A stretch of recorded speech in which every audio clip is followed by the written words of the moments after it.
Okay. So last 2 weeks when we met, I told you that when it comes to contract formation, there are some elements which are expected to be present before we can consider a particular agreement between parties to be valid or invalid, or before we can say that a contract has either taken place or not. Now, some of the elements that should be present in every valid agreement includes offer, acceptance, consideration, and aside these three key elements, there should be the intention of the parties to create legal relations. The parties involved in the agreement should have the capacity to contract, and there should be no vitiating factors. That is, there shouldn't be any factor that may render the contract void or voidable. So we are picking these elements one after the other, and we begin with offer.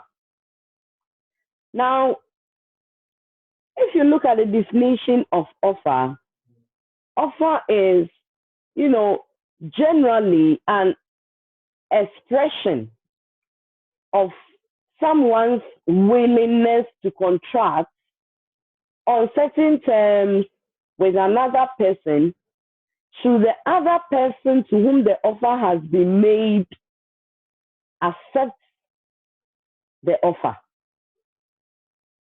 What I mean is that we often, or we refer to offer as an expression of willingness. That is, there should always be two parties. If I say two, I don't necessarily mean two. If we say two, I'm talking about the fact that, or I'm using two to mean the fact that there should be one party who is making the offer, who under law of contract we refer to as the offeror. The offeror happens to be the party making the offer, and there should be the other parties or party, because we'll see from today's class that we have what we call unilateral contract, and then we have bilateral contract, which means an offer can be made to so many people, or an offer can be made to just one person. So if we have an offer or someone that is the offeror expressing his willingness to enter into contractual relationship with another person called the offeree, and the offeror has the intention that the agreement that he is undertaking with the offeree, should the offeree accept the terms and conditions of the agreement, then that agreement will be legally binding on the both parties. So for instance, if I offer to sell my house to Mr. A, and then Mr. A, by making the offer, right, what I'm doing is that I am expressing or making known my willingness to sell my house to Mr. A at a certain price. And I am expecting that should Mr. A accept my price to buy the house, then the offer I made to him will become binding on the both of us. So that is an offer. Now, if you read the case of NTHC versus NG, in this particular case, the court defined what an offer is. And the definition of an offer, MFA, do you have a question? MFA, you have a question? MFA, your hand has been raised. Do you have a question?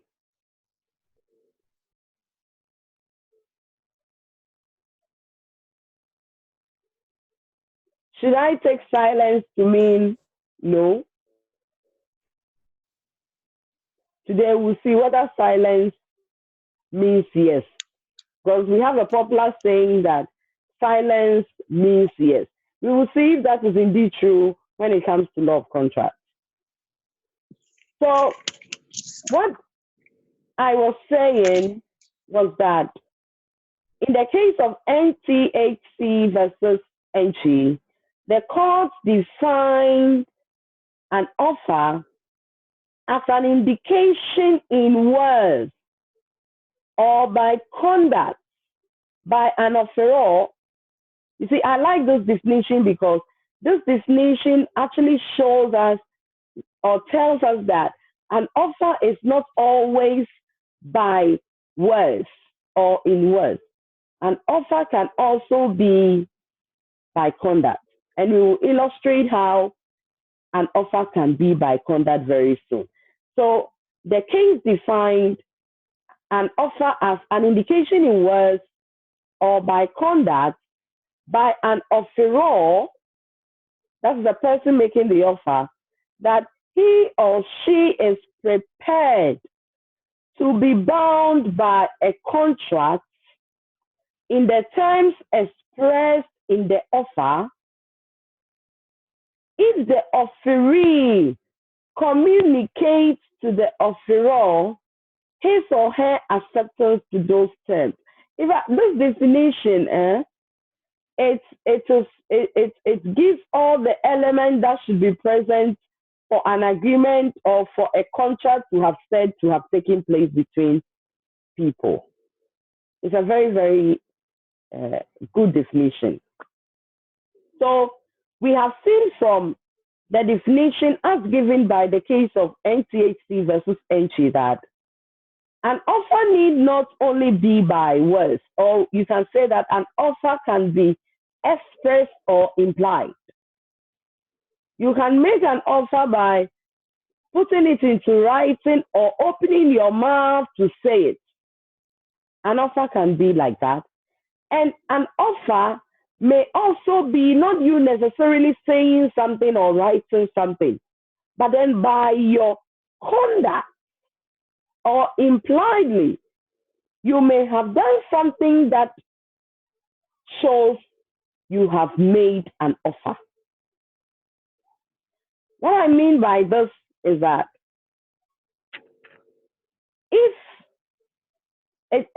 sometimes we do certain things through our gestures, through our, certain behaviors we put up, and those things can actually amount to an offer.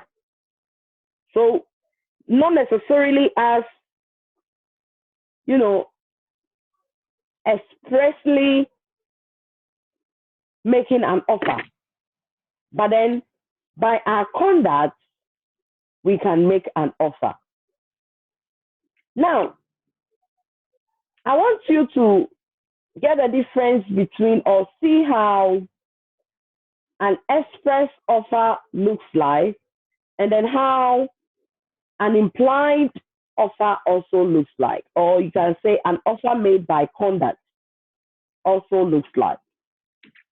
Now, for example, if A says to B that he is willing to sell his car for a sum of 10,000 Ghana cedis, or in other words, let's say that I make an offer to you, I tell you, maybe MFA, I want to sell my car to you for 10,000 Ghana cedis. Will you buy? This is an offer I have made by opening my mouth and then bringing out words. Express. Are you with me? By opening my mouth and then bringing out the words or speaking the words which MFA heard, I have made an offer which is express. Or you can say that I have expressly made an offer. Or I could have also put it in writing. Maybe I WhatsApped MFA that, MFA, I am willing to sell my car to you for 10,000 Ghana cedis. Will you buy? You see, this is by writing. It is also an express offer. So whenever an offer is made by coming out plainly, by the use of words to make a willing offer to somebody, we call that as an express offer. On the other hand, an offer does not need to always be made expressly. An offer can also be implied from the conduct of the parties or even from the surrounding circumstances of the case. We can imply that an offer has been made. So, from someone's conduct, we can imply that the person has made an offer to another person. Example, if you take the transportation industry, for instance, we know that we have vehicles like, for instance, these commercial transport, chocho. If you are in Tenshi or Nungwa and you want to go to Accra Central and you want to go by a commercial vehicle, we all know that all you need to do is to stand by the roadside. And then if you hear Kaneshi, Kaneshi, Kaneshi, Accra, Accra, Accra, all you do is to stop the car and then hop into the car, right? You don't go and ask the driver, how much are you taking? Because by custom of the transportation business, it is assumed that you know the fare before you boarded the car. So, since the church uses that particular route from Nungwa to Accra Central, and since the fare from Nungwa to Accra Central is something that is public knowledge, an offer is made by the transportation company, that is, in this case, by the church, the driver. So, an offer is made when the church driver plies the road from Nungwa to Accra. The very moment he sets on the road and then the mate begins shouting, Accra, Accra, Accra, Accra, Accra, Accra. That normal route that they ply every day, and that everybody knows that if you hear Accra, Accra, Accra, it means they are taking you to Accra Central, and there's a particular fare which is already prescribed. The transportation company or the church has made an offer to you by plying the road. I hope you are following what I'm saying. So that is an implied offer. Because if the church driver does not want to pick anybody, even if he is using the road, he will be in the vehicle, lock the gates, and then he will drive straight. There will be no mate who will be, shouting Accra, Accra, Accra. But the very moment you see the vehicle on the road, and then the mate is shouting Accra, Accra, Accra, impliedly, the church has made, or the church driver and his mate, as one, they have made an offer to you. And the offer is to take you from Nungwa to Accra Central at that an already known price you yourself know. Because as for the fare, the transportation, it is prescribed. It is not something that the church driver determines when you hop into the car. I hope you get me. This situation, this situation is different from, like, for instance, when you see a taxi going, right? If you see a taxi driver plying the road, going straight, and then you stop the taxi driver, and then you ask the taxi driver, please, can you take me to Accra Central? How much are you willing to take? In that case, you have made an express offer to the taxi driver. I want you to see the difference between the two scenarios, right? If the taxi driver was going and then shouting, or if you had gone to the taxi rank, the station, and then you see a vehicle loaded, which is being loaded, with a signpost, maybe you are moving from Sakumono to Nungwa, you see the Sakumono traffic light, the taxi station over there. When you enter the station, you see that they have some plaques with the names of the final destination there. So, for instance, you go to Sakumono station, and then you see Nungwa written on the vehicle, and then the vehicle is there loading, and you go and sit in it. There is an implied offer when the driver puts Nungwa on the vehicle and he started loading the car.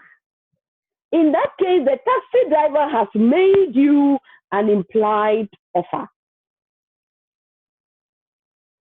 This is different from when the taxi is going its way and then you stop the car and you tell the driver, please, can you take me to this place?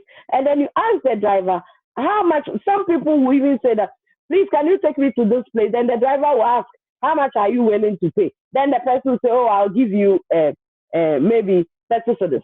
We will come to all that. If the driver brings his fare and then you also try to bargain, it's a different situation altogether that we'll handle very soon. So I want you to understand what we mean by an implied offer. So the very moment a passenger enters the vehicle, and then the vehicle starts moving. If it starts moving, then it means that the driver has accepted. How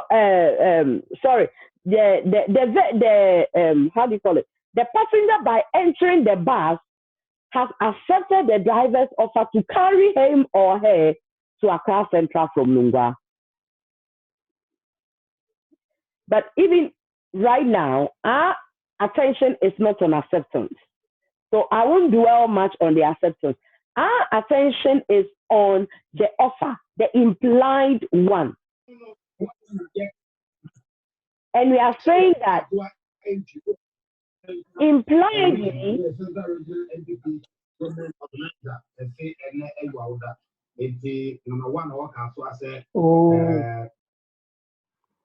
and we are saying that impliedly, whenever the tractor driver plies the road and the mate is shouting, Accra, Accra, Accra, they have made an offer, an implied offer.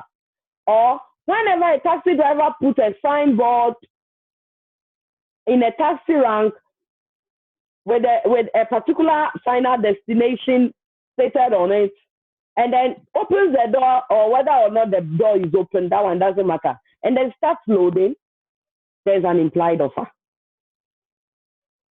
So the person who enters the car then accepts the offer and is willing to pay the fare involved. So this is an example of an offer by conduct or an implied offer. I just want you to know that it is not all the case that an offer is made expressly, but an offer can also be by conduct. An offer can also be by conduct.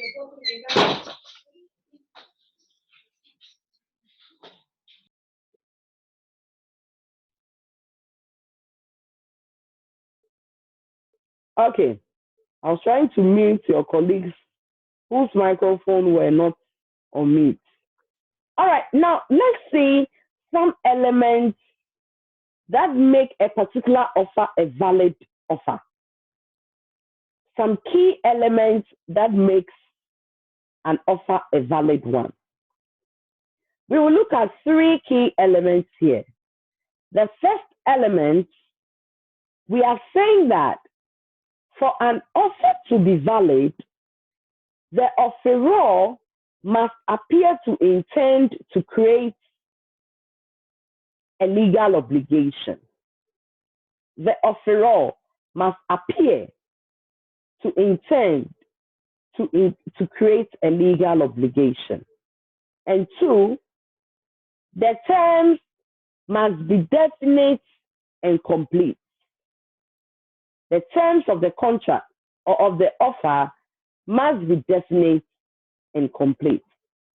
And the last one is the offer must be communicated to the offeree. Now let's pick them one after the other. Let's pick them one after the other by beginning with expression of intent to create a legal obligation. We said that the offeror must appear to intend to create a legal obligation. All right.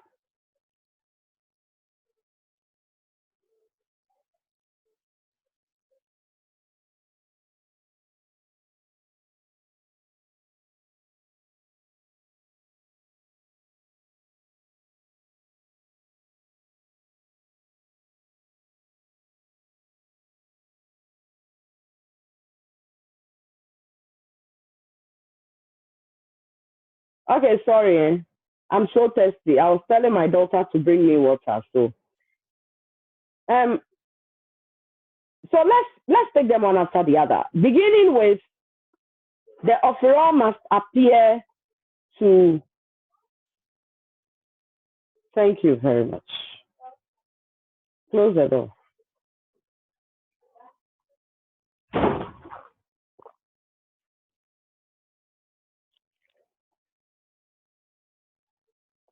Okay. So we are saying that for an offer to be valid, there should be an expression of intent to create a legal obligation.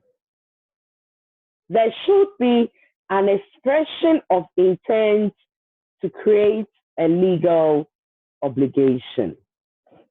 Now, over here, with the expression of intent to create a legal obligation, we will also, or we are going to bring in the issue of the reasonable man's theory. I don't know if you remember what we saw under test of agreement, the reasonable man's theory. Now we are saying that the law is very, very much concerned with the fact that the offeror must appear to, have the intention to create legal relations when the offeree accepts his or her offer. Meaning that if you are making an offer is not something that you joke with, or it is not a joke you make. Are you with me? An offer is not a joke you make. Because one thing that is important is if you make an offer and then you appear, or from your end, you were thinking it was just a joke, right? But then the other party, the offeree, took it seriously. And later on, you refuse to comply or go by your part of the agreement. The offeree can take you on. And where the matter finds its way in court, the court will apply the reasonable man's theory.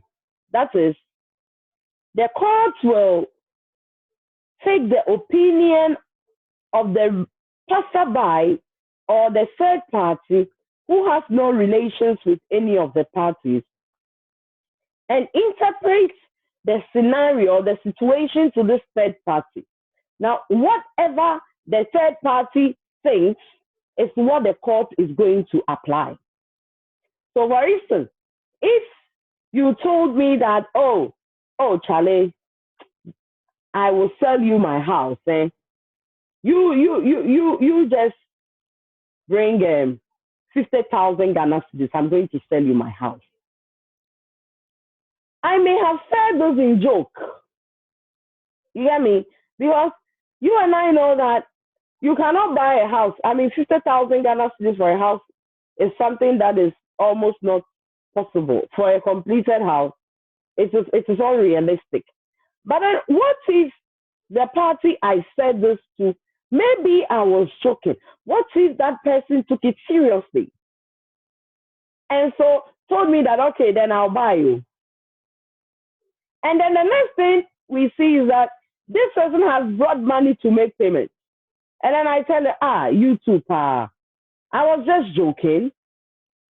And then he takes the matter to court. If the court interprets what happens to the ordinary man, and this ordinary man interprets what I did as an offer, then the court is going to go by that. I hope that is clear. So when you are making an offer, the offer should be made such that it is an expression or it carries an intention to create a legal relation. Because if you look at the definition we gave for an offer, we said that it is the willingness of one party to contract on certain terms with the mindset that should the offeree accept the offer, there is going to be created a legal relations between the parties. So when you make an offer, then it means you have an intention to create legal relation, meaning that an offer is not something that you just go about jokingly making. You can find yourself in trouble where the reasonable man thinks that what you said is an offer. Now, anyway, it depends on the circumstances and the facts of the matter. So this over here, I was just there's more light on what I just said, that the reasonable person examines the offeror's words and conduct in light of all relevant facts and circumstances. But there's one thing too that you should know about an offer which should be made with the intention to create legal relations. And that is, sometimes certain statements are made as a result of fear or as a result of the fact that the person is in a situation that he himself, there's nothing he can do. In a difficult situation where you can't do anything, the only thing will be to say something that will get people to, give some sort of help or offer some sort of help to you. Example, if you read the example I gave on the board, that, for instance, a mother who is screaming for someone to help her with her drowning child. This mother is screaming, please help me, I need help. Anybody who helps save my son, I will give this person 20,000 Ghana cedis. This is what a woman is saying over there, because she is in desperate need of help for his or her son. In that case, when somebody helps save the son, and then the person later on demands for the money, that a woman promised, that cannot that cannot amount to an offer. I hope you get me. I'm saying that someone whose son is is drowning, and then the mother is at the riverbank shouting, please, somebody help me, oh, somebody help me save my son. Anybody who help me save my son, I'm going to give the person 20,000 Ghana cedis. And because of this, one young man jumped into the water or into the river, saved the boy. And when he demanded for the money, the mother said, oh, this one, they say, it was because of the situation. I didn't mean it. Then the rule or the principle is that in a situation whereby the offeror is in fear of something bad happening to him or her, and then he makes an offer which someone else accepts, we are saying that the offer that he made in fear of his life or in terror cannot be deemed to amount to a valid contract where another party accepts the offer. So you cannot go and hold the woman responsible. Or you cannot demand for the 20,000 because she made the offer in a state of terror. And we're also saying that there's one other thing too concerning intention to create legal relation, which is also very, very important. And that is, we are saying that preliminary negotiations, they are not offers. Preliminary negotiations cannot amount to an offer. When we talk about preliminary negotiation, we are simply referring to, like, for instance, someone will say, oh, I was just testing the water. I was testing the waters to see. This one, I was just saying it to see your reaction. For instance, Tom says to Matt, I'll give you 400 Ghana cedis today for your laptop computer. Do you agree to my deal? Or let's say that Peter says to the class, I think I'm interested in selling my car for around 3,000 Ghana cedis. Is anyone interested in buying the car? This is a preliminary negotiation. It is not an offer. Because the elements we are looking for so far, this one, when Tom told Matt, there was no intention to create legal relations. So we say that preliminary negotiations cannot amount to offer. Now, another important thing too is social agreement.